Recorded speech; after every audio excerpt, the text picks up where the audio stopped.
বিরিয়ানির প্লেটটা তো কত নেবে, 100 টাকাই ধরলাম আমি কম করে। আর চিকেন চাপ, তারপর চাটনি পাপড় দিচ্ছে, নান পুরি, অনেক পয়সাটা প্লেটের পিছনে যাচ্ছে।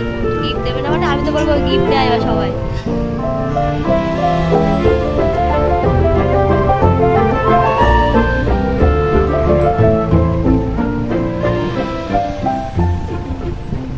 তুমি ছবিটবি তুলবা, তোমার কাছ দিয়ে নিয়ে নেবো।